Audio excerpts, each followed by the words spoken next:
ಒತ್ತುವರಿ ಅಂತ ಹೇಳಿರೋದು ಸರ್ಕಾರನೇ, ಮನೆ ಕೊಡ್ತಾ ಇರೋದು ಸರ್ಕಾರವೇ. ಕೋಗಿಲು ಲೇಔಟ್ ನಿರಾಶ್ರಿತರಿಗೆ ಸರ್ಕಾರದಿಂದ ಮನೆ ಭಾಗ್ಯ ಸಿಗ್ತಾ ಇದೆ. ರಾಜೀವ್ ಗಾಂಧಿ ವಸತಿ ಯೋಜನೆ ಮನೆ ಕೊಡಬೇಕು ಅಂತ ಹೇಳಿ ನಿರ್ಧಾರ ಮಾಡಿಯಾಗಿದೆ. ಬೈಯಪ್ಪನಹಳ್ಳಿಯಲ್ಲಿರುವ ಬಹುಮಹಡಿ ವಸತಿ ಸಮುಚ್ಚಯ ಇದು. ಮಲ್ಟಿ ಫ್ಲೋರ್ ಇರುತ್ತೆ ಇಲ್ಲಿ. ಸೊ ಅಂಥ ಒಂದು ಕಾಂಪ್ಲೆಕ್ಸ್ ಇದು, ಹೌಸಿಂಗ್ ಕಾಂಪ್ಲೆಕ್ಸ್ ಇದು. ಇದರಲ್ಲಿ ಇವರುಗಳಿಗೆ ಮನೆ ಕೊಡಬೇಕು ಅಂತ ಹೇಳಿ ಸರ್ವೆ ನಡೆಸಿ ಅರ್ಹರಿಗೆ ಮನೆ ಕೊಡಲಿದ್ದಾರೆ ಅಧಿಕಾರಿಗಳು. ಜನವರಿ 1ರ ಹೊಸ ವರ್ಷದಂದು ನಿರಾಶ್ರಿತರಿಗೆ ಪರ್ಯಾಯ ವ್ಯವಸ್ಥೆ ಇಲ್ಲಿ ಮಾಡಲಾಗುತ್ತೆ ಅಂತ.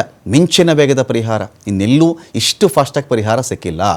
ಕೋಗಿಲು ಲೇಔಟ್ ನಿರಾಶ್ರಿತರಿಗೆ ಮಿಂಚಿನ ವೇಗದ ಪರಿಹಾರ ಸಿಗ್ತಾ ಇದೆ. ಇಲ್ಲಿ ಸಮರೋಪಾದಿಯಲ್ಲಿ ಕೋಗಿಲು ಲೇಔಟಲ್ಲಿ ಸರ್ವೆ ಕಾರ್ಯ ನಡೀತಾ ಇರೋದು.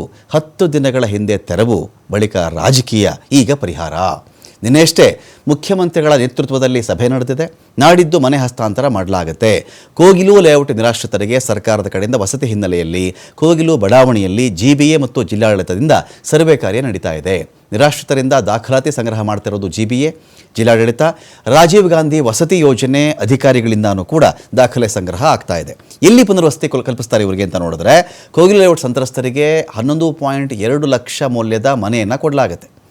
ಒಂದು ಮನೆ 11,20,000 ರೂಪಾಯಿ ಬಾಳುವಷ್ಟು ಮನೆಯನ್ನು ಇವರಿಗೆ ಇಲ್ಲಿ ಕಳ್ಕೊಂಡ್ರಲ್ಲ ಮನೆ, ಅದಕ್ಕೆ ಬದಲಿಯಾಗಿ ಕೊಡ್ತಾ ಇರೋದು. ಬೈಯಪ್ಪನಹಳ್ಳಿಯ ಸರ್ವೆ ನಂಬರ್ 23ರ ಬ್ಯಾಟರಾಯನಪುರದಲ್ಲಿ ಮನೆ ಕೊಡಲಾಗುತ್ತೆ. ಮುಖ್ಯಮಂತ್ರಿಗಳ 1 ಲಕ್ಷ ವಸತಿ ಯೋಜನೆ ಅಡಿಯಲ್ಲಿ 1187 ಮನೆಗಳ ನಿರ್ಮಾಣ ಆಗಿದೆ. ಇಲ್ಲಿ ರಾಜ್ಯ ಸರ್ಕಾರ ನಿರ್ಮಾಣ ಮಾಡಿರೋದು. ಕೋಗಿಲು ಲೇಔಟ್ ಜಾಗದಿಂದ 7 ಕಿಲೋಮೀಟರ್ ವ್ಯಾಪ್ತಿಯಲ್ಲಿ ಮನೆಗಳಿವೆ.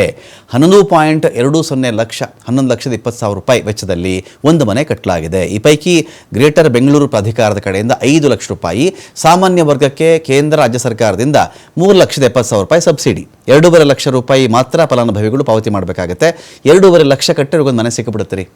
ಈ ಥರ ಇಲ್ಲಿ ಇದಕ್ಕೆ ಪ್ರತಿಪಕ್ಷಗಳು ಮಾಡ್ತಿರೋ ಟೀಕೆ ಏನು ಅಂತ ಹೇಳಿದ್ರೆ, ಅಕ್ರಮವಾಗಿ ಎಲ್ಲಂದ್ರೆ ಮನೆ ಕಟ್ಕೊಂಬಿಡಿ, ಮನೆ ಕಟ್ಕೊಂಡ್ಮೇಲೆ ಅದ್ರ ಬಂದು ಡೆಮಾಲಿಷ್ ಮಾಡ್ತಾರಲ್ಲ, ನಿಮ್ಗೆ ಅವರೇ ಇನ್ನೊಂದು ಚೆನ್ನಾಗಿರೋ ಮನೆ ಕಟ್ಕೊಟ್ಬಿಡ್ತಾರೆ. ಇಲ್ಲಿ ಮುಸ್ಲಿಮ್ಸ್ ಇದ್ದಾರೆ, ಅದಕ್ಕೊಂದು ರಾಜಕೀಯ ಮಾಡ್ತಾ ಇರೋದಿಲ್ಲಿ. ಮುಸ್ಲಿಮರ ಓಲೈಕೆ ಆಗಿದೆ ಇಲ್ಲಿ. ದೇಶಾದ್ಯಂತ ಕಾಂಗ್ರೆಸ್ಗೆ ಈ ಒಂದು ವಿಚಾರದಲ್ಲಿ ಹಿನ್ನಡೆ ಆಗಿಬಿಟ್ಟಿದೆ. ಅದನ್ನು ಈಗ ಅವರು ಈ ಥರ ಮನೆಗಳನ್ನು ಕೊಟ್ಟು ಅದನ್ನು ಪ್ಯಾಚಪ್ ಮಾಡ್ಕೊಳ್ತಾ ಇದ್ದಾರೆ ಅಂತ ಪ್ರತಿಪಕ್ಷಗಳ ಆರೋಪ ಒಂದು ಕಡೆ ಇದೆ. ಸೊ ಫಲಾನುಭವಿಗಳಿಗೆ ಪಾಲಿಕೆಯಿಂದ 5 ಲಕ್ಷ ರೂಪಾಯಿ, ಕೇಂದ್ರ ಮತ್ತು ರಾಜ್ಯ ಸರ್ಕಾರದ ಕಡೆಯಿಂದ 4.5 ಲಕ್ಷ ಸಬ್ಸಿಡಿ ಸಿಗುತ್ತೆ.